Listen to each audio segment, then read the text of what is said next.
Many CMN viewers have requested that we interview Barbara Marciniak, who has not been doing video interviews or presentations for more than a decade. Thus, this is a rare event to see her. For those who are not familiar with her work, she's an author of several books that contain wisdom given to Barbara by a group of beings she identifies as the Pleiadians. We spoke with her about a vast array of subjects, from love to the truth about beauty, sexuality, and much more.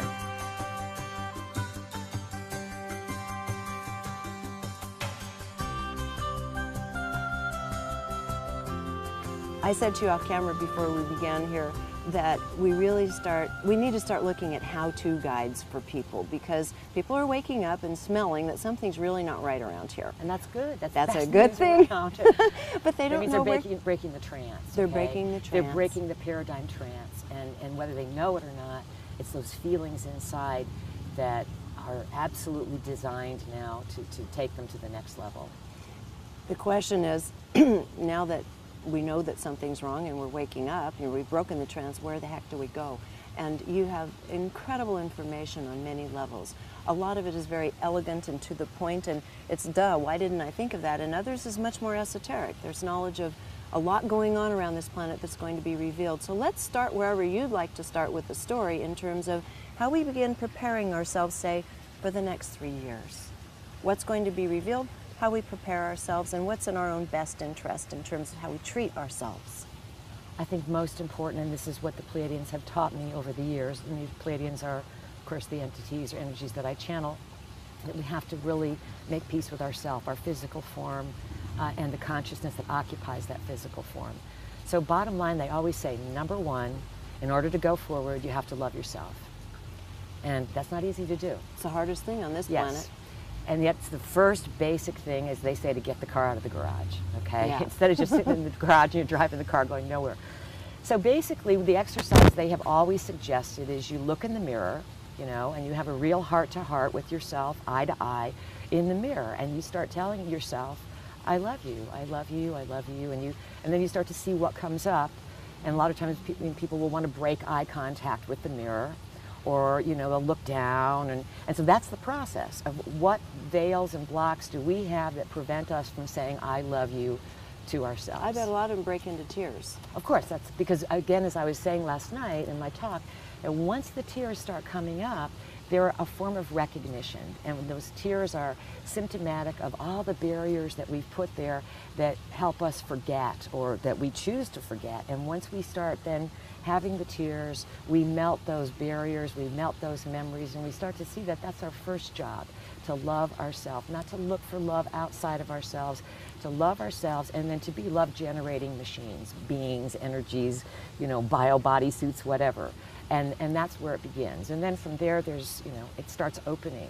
After that, you make an agreement to trust yourself, you make an agreement that your body is sacred, and that your body can do anything, and that we're really programming ourselves all the time. And if we're not programming ourselves, then the media and society is doing it for us. Let's talk about that. You don't have health insurance. I heard that in one of your lectures. Never had it. You've never had it? Don't you don't go to the believe in doctors. it? You don't go to the hospital? No, I don't. Except when you had to help your mama go over. Yes, and that was really because she was in pain. That's right. And and it was her belief, sort of. Yeah. And I said, well, even though for years I said, Mom, we're not going to do doctors.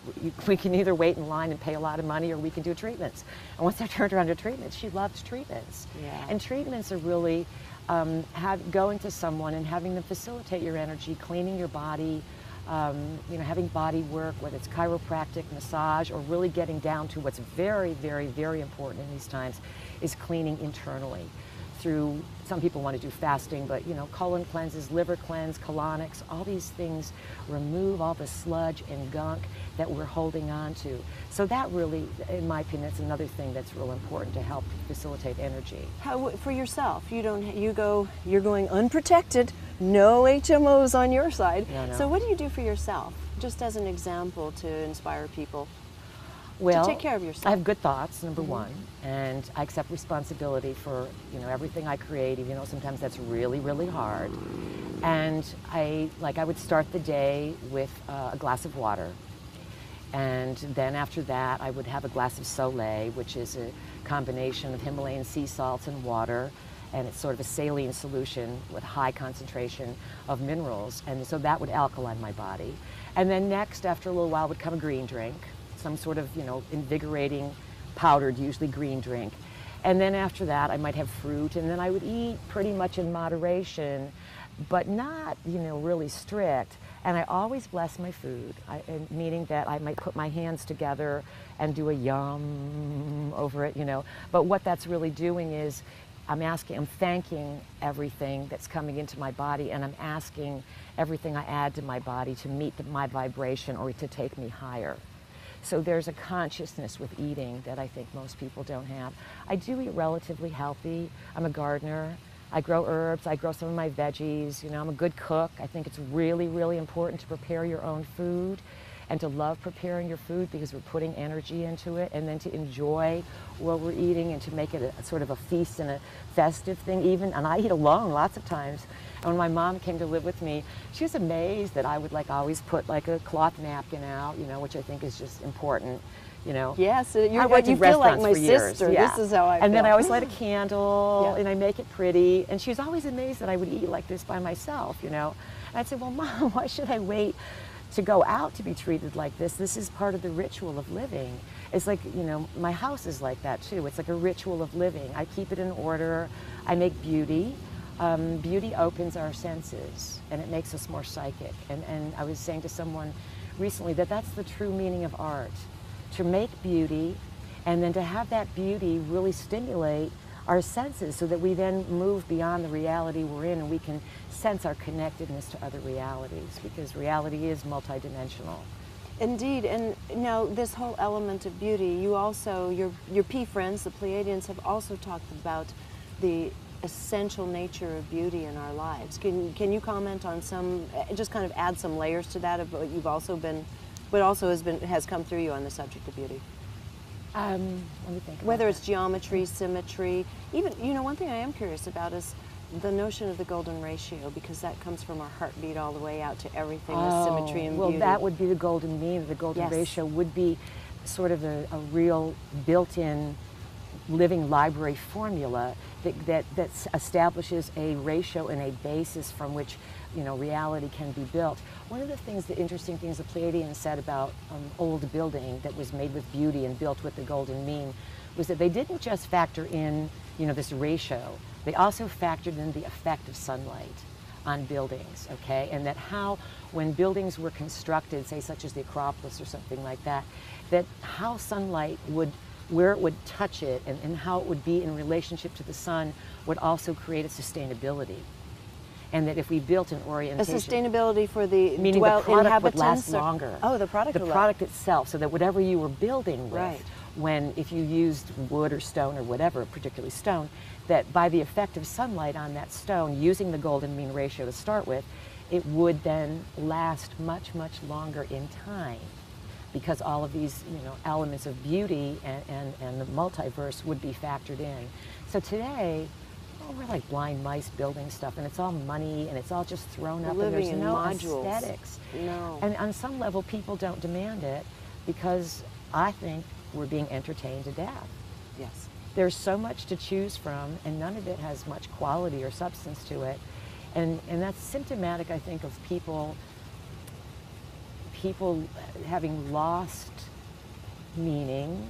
Our society does not honor people who want to contradict what's going on, rightly so, because the media controls everything just about. It's been hijacked completely. Yes, completely, and none of it's really the truth.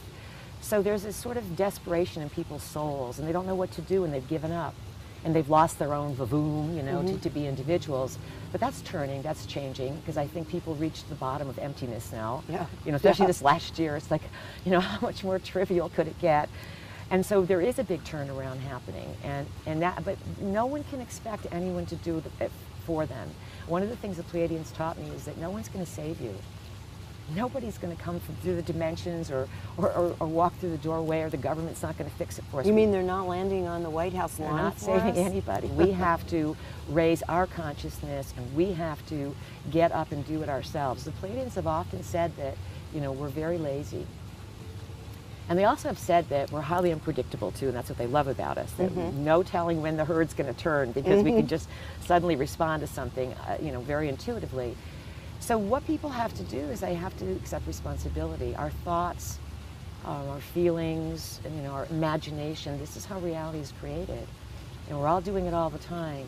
And the energies of these times are sort of unplugging us from the old paradigm, and whether we choose to unplug ourselves or whether society starts having greater and greater difficulties on the economic level, that certainly will unplug people from the paradigm on one level, because they will have to become more autonomous, more clever, you know, more innovative in how they deal with the world, and how they reuse their resources and recycle and become, you know, like clever, as I said, you know. Go back to their own source. Yeah, I mean, their I own grew up in a creativity. very clever family. You know, everything was used, everything, we were innovative, and everything had a purpose. And I grew up in the 50s, and so we've kind of lost that, especially as we lose our elders. They're leaving, you know, our parents and grandparents, and they're taking great wisdom with them, real practical wisdom. Well, it's our generation now. Right. We are the elders. Right, and you know, we're you know, those of us born in the 40s and 50s were Pluto and Leo, and so we really like to play. You know, we really are like big players, and our parents were more, and grandparents had to, you know, be more practical. The energy of today is bringing us back to practicality. I think that's the name of the game in the next few years, is that everything has to simplify, become more practical, and now those things will take people into the higher mind. And one of the things you were talking about last night, in fact, I think at this point in the lecture, it was actually you were channeling at that time. They were talking about all of the elements, and you mentioned one in your own personal life, and that is the reconnection with the earth, the reconnection with the sunlight as grounding, not only grounding, but also allowing us to begin going back into a state of wholeness and opening our abilities, right? Right. I mean, I've always been someone who enjoys the sun. And I've never said, you know, I'm going to, you know, ruin my skin or get skin cancer or anything like that. That's a belief. Those are beliefs. Yes. And if you believe those beliefs, then you end up spending a heck of a lot of money in the system that is looking for you to spend a lot of money that they can't fix you, but they want your money. So there's been a big campaign, in my opinion, to turn people against the sun. Yes. Absolutely, no doubt about it. I was hoping you'd talk about that. And yet it's our source of light, it's our source of health, it's also our source of energy and information. Because it's not just warming us and allowing food to grow and the whole earth to blossom, it's also transmissions of information. And I think that's what the ancients knew. And there's stories, you know, in history that talk about people who, when they wanted to have covert activities, they would always do it at night. And they wouldn't do it in the light of day, because the sun would then know, and then the sun would transmit that information. And so we came up with that expression, you know, doing things in the dark and keeping it secret. And so there's a lot of truth in sort of just, you know, casual expressions and casual things that we know. And it's the time to bring all that into focus and realize these things are really, really important. Yeah. And so I think a way to health is to spend, you know, 20 minutes, couple of hours in the sun every day, glancing at the sun, acknowledging the sun, realizing that those rays not only provide vitamin D and sustain our body and blood and bones, but they're giving us information, and that information travels on light rays. And it's so important, and it's a two-way thing. We can communicate with the sun and just express our feelings or whatever, but it's not like worshiping God or anything like that. I think that my concepts of creator and source and all that, they're so large that I can't define it into a God, so to speak, and especially a male God. Right. Because how can, you know, there's always the female component, and that's really another thing that's vastly missing from our planet, is that women are awakening. And unfortunately, so many women think they have to awaken into this feminism that turns them into men. And they lose their beauty, and they lose the whole idea of producing beauty and embodying life and protecting life, when I think part of a woman's role is to really take on that goddess energy and to embody it and to value life and to use the intuition Right. and to really make a stance in society about establishing beauty and fairness, and that all life is honored. And that's what's coming back. You know? It is coming back, and also with great resistance. Here you have ever more expanding technology, very male-oriented in its expression and also in its design. And yet it affects all of us because now we're all becoming dependent on those technologies. Exactly, and now we're cut away from the sun even more. Right. How do you see that technological interface as the feminine really needs to show itself? For myself, you know, I stopped watching TV in the early 70s. It's, you know, it was 35 years ago. And it was a choice. It was a choice because I felt back then even that television was doing something to my mind. And that's why I stopped. I said, I'm not going to waste my time, Good for you, know, watching these things. So I do very minimal technology. I don't use my dishwasher. I don't use a microwave, even though they came with the house. They just sit there unused. You know, really low tech. I use the computer for, you know, very few things. I have to do some of my work on it. I do a newsletter when I write books and setting up events and something through email. But it's not something I look to jump into every day, because to me, I can't wait to go outside. Yeah. You know, I live in a beautiful place. I purposely picked a place where I had land, enough to manage, you know, and enough to enjoy and garden and have campfires in my backyard and sweat lodges and parties on my deck. And that's how I socialize. I really take people and myself out in nature. So it really comes down to a choice. It does. Nonetheless, if you look at the really large scale, you're talking about children in particular being totally indoctrinated into the use of technology. And I was noticing even you go to a movie now in a theater, and you'll have, unlike even a few months ago, certainly a year ago, you got your ad to, you know, join up with Uncle Sam. First of all, is your recruitment ad, followed by a, let's buy this really violent, nasty video game for Christmas or for the holiday season, Hanukkah, for your children. It's followed up with the very thing that's going to program them. Well, these are all programmings, and the important thing about any visual art, okay, anything that we start choosing to, you know, turn on and watch for entertainment, our brain waves change, and they immediately drop from, you know, a conscious state into a very unconscious state. And people do that because they don't know how to relax anymore. And no one's talking about anything meaningful, so they don't know how to like discourse or just have fun without, you know, deep inebriation or something like that. So it really comes down to people really getting consciously aware, making a choice.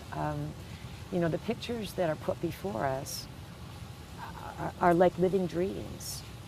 And they're forms of program, and so those pictures go in our brains, and then we think that's reality. And especially when it's children, the nervous system of a child is not mature enough to handle the rapidity of the data that is coming through. And they think that the speed up of games and violence and how fast everything goes and how little it is, even though it's entertaining, what's happening is that it's shutting down the perception, so that when you see people looking at some little device and the picture's this big.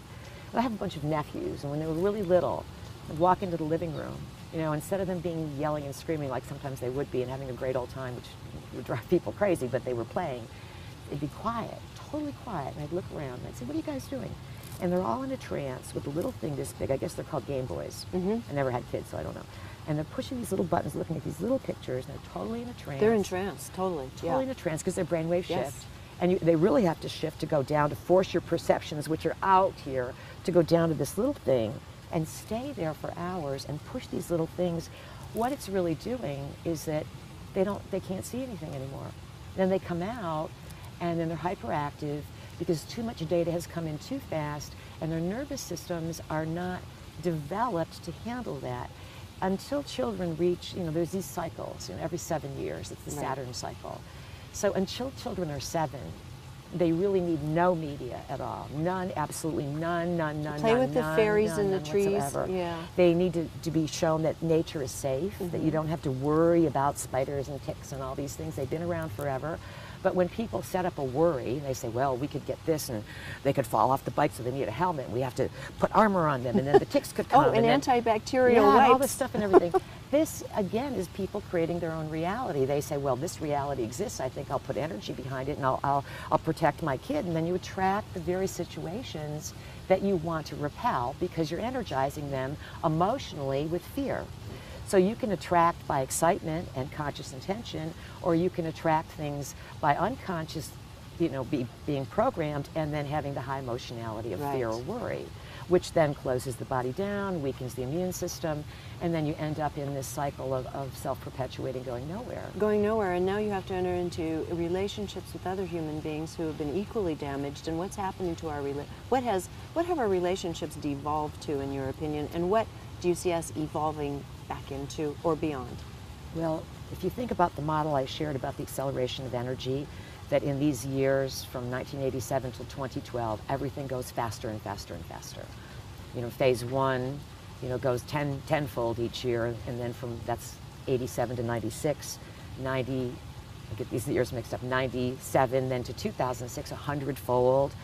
And then from 2007 to 2012, according to the Pleiadians and the way they describe this, everything speeds up 100,000-fold. Yeah, oh my God, 100,000-fold. 100,000-fold, pedal to the metal, it goes. So what happens is that everyone wants to cram everything all into once. So when it comes to relationships, on a real spiritual, karmic timeline level, we're meeting all the people faster, quicker, and we have to do all this stuff with them. So people are being bombarded with all these meaningful relationships that are coming through time, and they may not consciously remember where they knew someone from, but there's a familiarity, and there's this sense of, I've got to complete this, I've got to do this, and this is what the internet's facilitating with, I guess, sites like MySpace and Facebook, which I've never been on any of these, but I hear about them. But what's happening is that people are putting all this data out about themselves, and they're trivializing everything because they want to connect and they don't know how to connect anymore. And so they've been taught by generation that this computer is going to connect them, but a computer can't replace meaningful face-to-face relationships where you're looking in someone's eyes, or you're feeling their energy field, where you can respond to implication and tone and body language. And so of course it's going to be empty. And as people go further into relating to each other based only on computers, then we're really destroying society. We're destroying the whole purpose of coming onto Earth, which is basically, I feel, to be in relationship. And yet, hopefully, as a progression from there, you see that technology may start taking a dive here in the next few years, and that's going to change our potential. Absolutely. I do study astrology as sort of a reality check, and I mentioned last night that the Pleiadians suggested, I study astrology when after I first started channeling, and also they said to get Rolfed, get my body lined up. Yeah. I had a Rolf's work, and to use a crystal. So I did study astrology, and I have for 20 years now, and I just use it as a tool because sometimes the Pleiadians would say things, and I would think, oh, I don't know, this sounds so far-fetched, But as I started studying astrology, I could see where the cosmic weather was going, and I could see where these cycles were leading us by studying history when these things had happened before, and then based on my intuition and what people were showing me now. So we are going to turn all this around, because if we don't, and let me say this, not everyone will turn this around. There will be those who will proceed into this technological future, and it's not going to be pretty, because they'll end up destroying the body. The body can't handle the energy. Can you talk about that, even the astrological indications, so the basis for this that you've seen and been shown? Well, the planet Uranus is in Pisces right now, and it always brings innovation. Last night I mentioned that Uranus and Pluto were conjunct in the 60s in the sign of Virgo, and that brought this great revolution out, which was played out in all kinds of ways. Yes. But basically we had a generational break, very quickly. And of course there was lots of other elements involved in attempting to control the astrological weather, or steer the masses into a container rather than let the masses organically respond to this energy. But it was a breakaway energy. It was a definite revolution. Mm-hmm. Well, we're in a much bigger phase of revolution now. The cycles are much larger. Because everything's faster and faster, it means it's not going to take a revolutionary cycle to unfold over 20 years after a stimulation point. It can unfold in weeks and days. We're right sitting at that cusp now.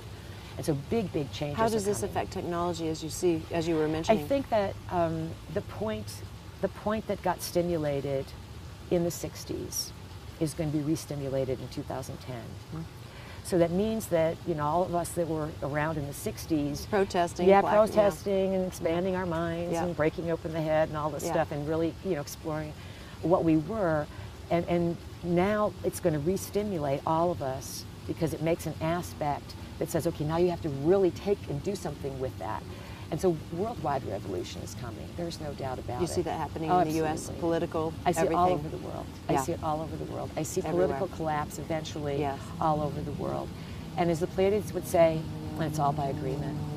It will create chaos, there's no doubt about it. But in order to build something new, and for something new to come out, something has to crumble. And sometimes it's literal crumbling, and sometimes it's simply things just stop working. And you can see we're in this, everything's not working anymore. And why isn't it working? Because people are so corrupt. How did, okay. They're so corrupt, everything, you know. True.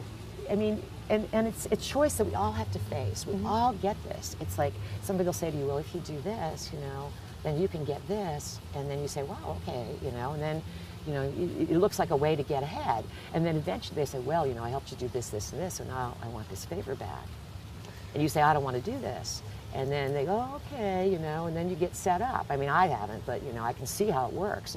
And then people set people up for, you know, blackmail, corruption, and it gets really, really, Which is common really nasty. in Congress. It's so common all over the world that it's very, very sad. Yes. So then we have this level of corruption worldwide that's basically caught up in blackmail schemes, and those blackmail schemes always go back to two issues: money and sex, and the misuse of money and misuse of sex. They're always, you know, first, second chakra issues. How can I survive? What am I going to do with my sexuality? So that's something that really has to change, is that people valuing their sexuality. Right. And so the rise of porn is not a good thing for the human psyche, you're saying? No, it's horrible, Yeah. because what happens is this rise of porn is a replacement for real relationships. And I read something very interesting, that along with the rise of porn, in men anyways, there's also an equal rise of sexual dysfunction. I think Yes. they call it erectile dysfunction. Yes. So the more men are looking for stimulation that's not real outside themselves, the less they are able to have fulfilling relationships. But this works then for they- the drug companies. Well, the drug companies, yes, $35 billion. Oh, yeah. $35 billion is the recent figure, and they expect it to go to $50 billion by 2010. Now, what this is saying on a real symbolic level is that something's happening with people, and they don't know what it is. So they go to a doctor, and the doctor is just, you know, he's just a factory worker. That's all he is. I mean, no offense, but we're all just factory workers. You come out of college, you come out of school, I don't care how many degrees you have and how much you paid for it. We're just a factory worker fulfilling someone else's agenda to make money and to keep people locked into something, into services that have no heart.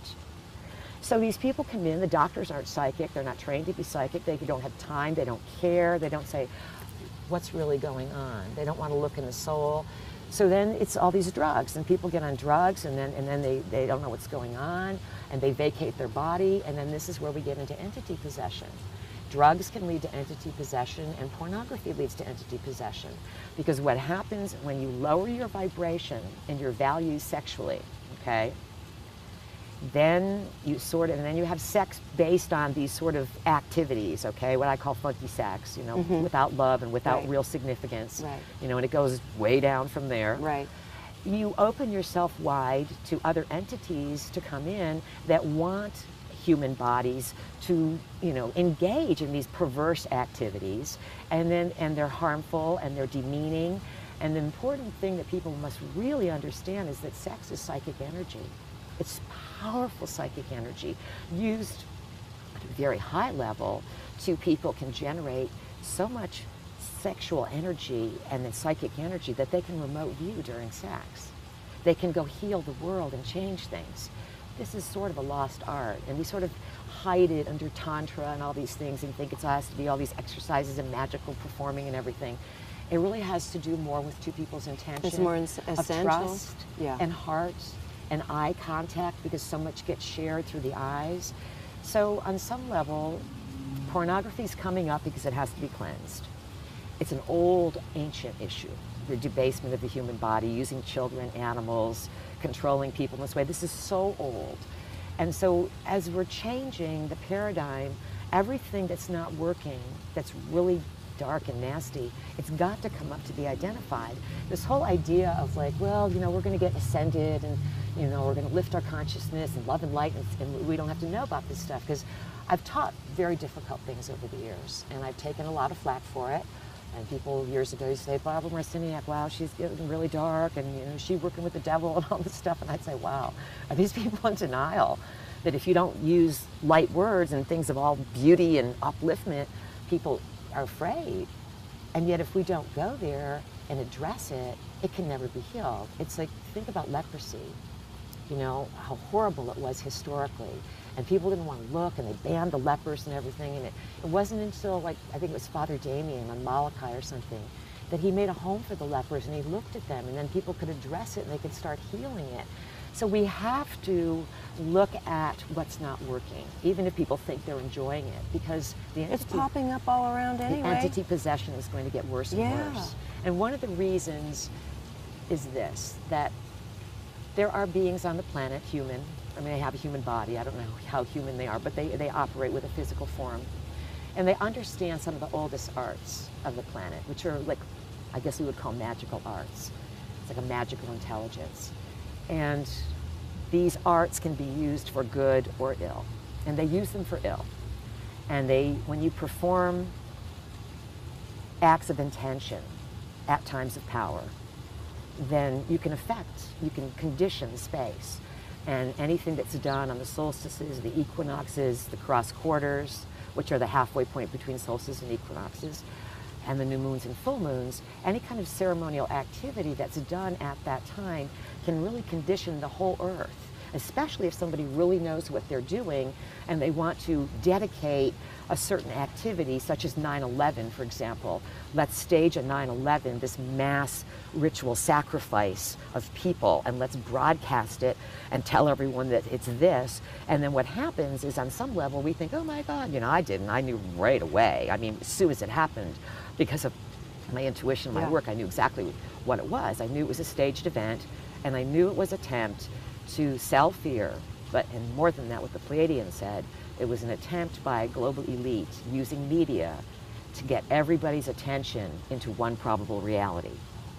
And then that probable reality, then they dedicated, or they would dedicate like a 9/11 or a Waco or an Oklahoma City or any of these events, you know, anything, any of the wars, any of the skirmishes would be dedicated by some beings, some humans, to non-physical forces. And they would say, here, we're offering you this life form. And you'd say, well, why is that important? Well, one of the things I learned is that, you know, beings from other dimensions are very attracted to us by natural. This is natural. We flow in and out. And they're attracted to our life force and our vibration. And this is why historically virgins would be offered for sacrifice. Young children, virgins, because they had very pure energy. And when a body would be sacrificed and blood offered, entities would just come pouring in because it's like food for them. So we have to counteract that. And part of my work has been to teach people to honor those times when the energies between heaven and earth, cosmic and ourselves, flow, like they really flow like a Niagara Falls. And it's our job to give thanks, and to pray, and to have gratitude, and to really condition what we want and set the season ahead by intention. And that's the way we have to counteract this. So it's all sort of playing with the same materials. It just comes down to intentionality. And creating a new set of values, real values. Yeah, and I think people learn about values by example, and certainly by role model. And when they see that someone has the courage to say the emperor has no clothes, then they may want to say it too. Well, we're going to be doing a lot of that, a lot. Astrologically, there's going to be a lot of hard things that we're going to have to integrate. People will, because we've placed our belief and trust in something, people, situations, institutions that don't honor that trust, and yet pretend they do. So this becomes a shock to people, because we are trusting beings. We are really pretty good at heart, most of us. And so we project, oh, I wouldn't do this, so nobody else would ever do this. And that's part of the credibility of these global elite, is they know that, they all study psychology, they understand behavioral modification, they understand spirits, they understand astrology, understand the whole scoop. They're occult practitioners, and they know the story of the planet, so they know the cycles, so they manipulate us. And the bigger question is, we have to ask ourselves, if we create our own reality individually and as a mass, okay, mass agreement, why did we create this? Yes, that's the big question. It's like, not like, well, let's go after these people, and can we hold new Nuremberg trials, and can we get all, you know, indignant about what they're doing? Well, you can waste your time doing that, but what's the bigger picture here? Why have we, as a race of human beings, created this tyranny on our planet? And why is it that is so pervasive that people are afraid to even see it, or they don't even think they have power to overcome it? So those are some really pressing questions, really pressing issues.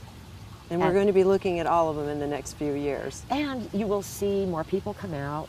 You will see more people who know how to manage this energy. I've been doing my work officially for 20 years with the Pleiadians. So what I see from doing my work for the last 20 years is that people who are willing to learn and willing to change their beliefs and willing to face up to, wow, I really created this, and what can I do? What's the point of it? What lesson can I get? And how can I move on? These people are getting really strong. They're getting really smart. They're totally intuitive. They are not, most of the time, they can't be fleeced anymore. Where before they used to say, oh, is this person great? Or look at this. And they were so naive. And now they go, Barbara, look at this. And I just laugh, because I've been very successful in being able to open up in those who wanted it, this freedom of thinking, this freedom of perception. And it's quiet. I don't collect names. There's no dues. There's no lists of anybody, but they're everywhere. They're all over the world. So you feel hopeful? I feel very hopeful. And I feel that there's difficult times. I don't want to, you know, come off as this everything's going to be fine. We can feel it. It's going to be really, really difficult. However, there are so many brilliant people on the planet, and they're waking up every day, and the process is indeed going to be a magnificent process, because I can feel what's happened to me in my own life, and how I've turned difficulty into victory, and initiation into opening, and into empowerment. That's really what it's all about. And as the Pleiadians would say, you know, you're really here to enjoy the body, create an experience, you know, love. They say that's what we all come for. We come for love. And we come to contribute, you know, to the creativity of each of our perceptions and what we make. We add to the creativity of the multiverse. And we're really here to heal. This is what this time is about. We're healing ourselves. We're healing our ancestors. And by healing and eradicating this unnecessary fear, I feel personally that it qualifies us then to meet other beings. Is that until any initiation, you meet your fear. And you can't get to the other side, to those higher frequencies, until you move through your fear. And no one else can do it for a person has to do it themselves. So moving through fear and deciding that we're courageous enough and that we are creators, and we can process it and go forward, that's taking us to the higher levels. And this is definitely going to be a fabulous time to be alive. Thank you so much. For more of Barbara's work, just click on the link below to see all of her book titles, and you can click through to purchase them. Meanwhile, she also does lectures and workshops, and you can check those through going to her website. Until next time, thanks for watching CMM.